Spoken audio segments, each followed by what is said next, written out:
श्रीराम समर्थ.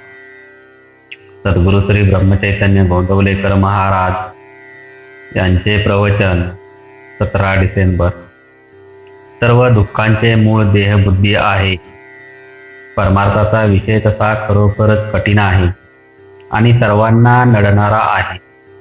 ज्याला हा विषय जाणून घ्यायचा असेल त्याला मी कोण हे जाणण्यापेक्षा मी कोण नव्हे हे जाणणे महत्त्वाचे आहे. एखाद्या पाऊल वाटेने जात असताना ती वाट चुकलो आणि आपण भलत्या मार्गाला लागलो तर त्या पुढला सर्व व्यवहार चुकत जाणार. एखादे गणित सोडविताना एखाद्या आकड्याची चूक झाली की त्या पुढले सर्व गणित चुकते. किंवा एखाद्या रोगाचे निदान बरोबर झाले नाही तर मग त्या रोगावर केलेली औषध योजना फुकट जाते. त्याप्रमाणे मनुष्याच्या सर्वसामान्य गुणधर्माचे आकलन जर बरोबर झाले नाही तर या गुणधर्मावर आधारलेला परमार्थाचा मार्गही जाणणे फार कठीण गोष्ट होईल. आपण आनंदी असावे, नेहमी आनंदात राहावे असे सर्वांनाच वाटते. हा झाला पहिला गुणधर्म. या आनंदात चिरंतन असावे, निदान आनंदाच्या अपेक्षेत तरी चिरंतन राहावे असेही आपल्याला वाटते. खरे म्हणजे मरण कुणालाच आवडत नाही. जगण्याची हाव किंवा चिरंतन राहण्याची आवड आपल्याला सर्वांनाच असते. परमेश्वर आनंदरूप आहे, तो चिरंतन आहे. आपल्या ठिकाणी तो अंशरूपाने असल्याने आपल्यालाही तसे राहणे साहजिकच आवडते. पण आपली मुळात वाट चुकली आणि म्हणून त्या पुढले सर्व व्यवहारही चुकत गेले.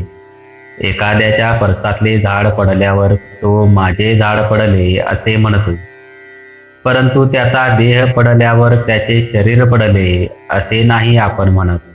तो मेला असे म्हणतो. म्हणजेच मुळात चूक ही की आपण स्वतःला देह समजूनच राहतो.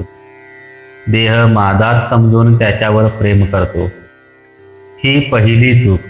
नंतर या देहाचे गुणधर्म म्हणजे विकार आपल्याला चिकटल्यावर त्यांचीच जोपासना करतो. ही दुसरी चूक.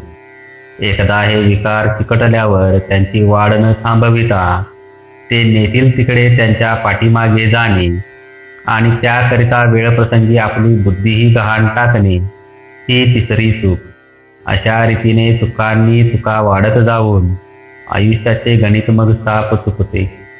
एखादे झाड तोडायचे असेल तर प्रथम त्याच्या फांद्या तोडाव्या लागतात आणि नंतर बुंदा तोडतात. तसे नीतिधर्माने वागणे म्हणजे देहाला लागलेल्या विकाराच्या फांद्या तोडण्याप्रमाणेच आहे. दुसरी योजना म्हणजे सगुण भक्तीची. सगुण भक्ती करताना माणूस क्षणभर का होईना स्वतःला विसरतो आणि मी तुझा आहे असे म्हणतो. या भगवंताचा सतत सहवास जर कशाने लाभत असेल तर त्याच्या नामानेच. या नामाच्या सहवासात राहिल्याने देहावरचे प्रेम आपोआप नष्ट होईल आणि मग देहाने मांडलेल्या प्रपंचावरचेही प्रेम कमी होईल. पुढे त्याला सर्वत्र परमेश्वरच दिसेल. तेव्हा आत्तापासून मी राहीन तर नामातच राहीन असा निश्चय करा. मला खात्री आहे राम तुमच्यावर कृपा करील. जय जय रघुवीर समर्थ. आजचे बोधवचन. मी कोणीच नाही, सर्व राम आहे आणि मी रामाचा आहे या गोड भावनेत आनंदात राहा. श्रीराम समर्थ.